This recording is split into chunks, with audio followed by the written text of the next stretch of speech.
नमस्कार, मैं सुहानी सिंह। स्वागत है आपका आगाज टाइम में। उत्तर प्रदेश की राजनीति से निकलकर राष्ट्रीय फलक तक अपनी अलग पहचान बनाने वाली बहुजन समाज पार्टी आज अपने सबसे कठिन दौर से गुजरती हुई दिखाई दे रही है। जिस पार्टी की कभी सत्ता की चाबी अपने हाथों में रखी, जिसकी नेता मायावती 4 बार उत्तर प्रदेश की मुख्यमंत्री रही, वही बसपा अब धीरे धीरे विधानसभा से लेकर संसद तक सिमटती हुई नजर आ रही है। हालात ऐसे बनते दिख रहे हैं कि नवंबर 2026 में पहली बार संसद के दोनों सदनों लोकसभा और राज्यसभा में बसपा की आवाज पूरी तरह से खामोश हो सकती है। ये सिर्फ एक राजनीतिक घटना नहीं, बल्कि एक बसपा की पूरी सियासी इतिहास में एक बड़ा प्रतीकात्मक झटका होगा। जी हां, 2024 से लेकर लोकसभा के चुनाव तक बसपा के लिए निराशा की पराकाष्ठा साबित हुई।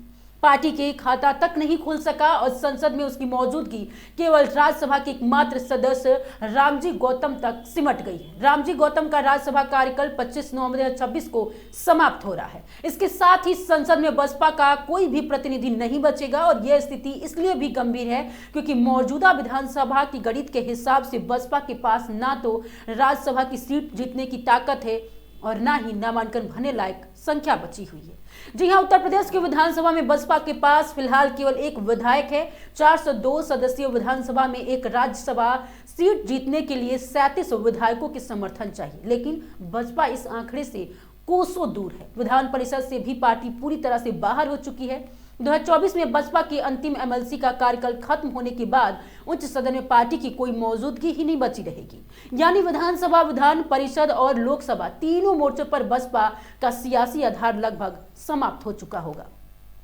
राज्यसभा की लिहाजा से तस्वीरें बेहद ही साफ और कठोर है। नवंबर 2026 में उत्तर प्रदेश में 10 राज्यसभा सांसद रिटायर हो रहे हैं, जिनमें से बीजेपी के 8, सपा और बसपा के 1 सदस्य शामिल हैं। सपा अपनी संख्या बल के आधार पर 2 सीटें जीतने की स्थिति में है, जबकि बीजेपी 8 सीटें आसानी से निकाल सकती है।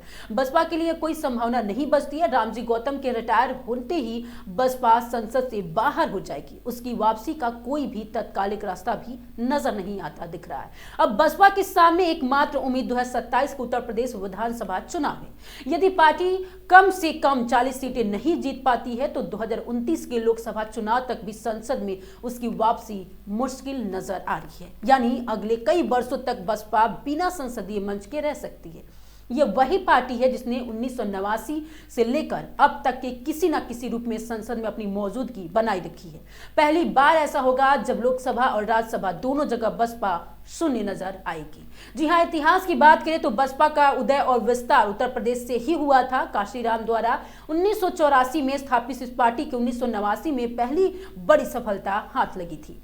मायावती, रामकिशन यादव और हरभजन लाखा जैसे नेता उस दौर में संसद पहुंचे थे। 1994 में मायावती स्वयं पहली बार राज्यसभा पहुंची और वहां से सत्ता की राजनीति का रास्ता खुला। बीते 3.5 दशकों में संसद में बसपा की आवाज कभी पूरी तरह से बंद नहीं हुई, लेकिन नवंबर 2026 में यह सिलसिला टूटने जा रहा है। जी हां, संकट यही खत्म नहीं होता। 2024 के लोकसभा चुनाव में बसपा का वोट शेयर गिरकर मात्र 2.04% रह गया था और ये गिरावट राष्ट्रीय पार्टी के दर्जे के लिए भी खतरे की घंटी है। चुनाव आयोग की मानकों के मुताबिक बसपा फिलहाल किसी भी प्रमुख शर्त को पूरी तरह संतोषजनक ढंग से पूरा नहीं कर पा रही है। और आगे बता दें कि राष्ट्रीय पार्टी का दर्जा छिनता तो यह सिर्फ संगठनात्मक आपराधिक नुकसान नहीं होगा, बल्कि दलित राजनीति में बसपा की भूमिका और पहचान पर भी बड़ा पदचिन्ह निकल जाएगा। तो बहुजन समाज पार्टी आज जिस मुकाम पे खड़ी है और उसके इतिहास का सबसे चुनौती मोड़ भी है, संसद के संभावित शून्यता, संगठन की कमजोर पकड़ और घटता वोट शेयर, ये सभी संकेत किसी साधारण राजनीतिक गिरावट की नहीं बल्कि गहरे रचनात्मक संकट के हैं। सवाल सिर्फ इतना है कि क्या बसपा संसद में कब लौटेगी। सवाल यह भी है कि क्या वो अपने मूल सामाजिक आधार को दोबारा संगठित कर पाएगी। 2027 के चुनाव सिर्फ एक चुनाव नहीं होगा, बल्कि बसपा की भविष्य की दिशा तय करने वाला जनादेश भी होगा। अगर वहां चूक गई तो नवंबर 2026 की सिर्फ एक तारीख नहीं बल्कि इतिहास में दर्ज एक निर्णायक विराम बन जाएगा। आपको क्या लग रहा है, बसपा फिर से वापसी करेगी या एक इतिहास बन के रह जाएगी? हमें कमेंट करके जरूर बताएं और देखते रहे आगाज टाइम।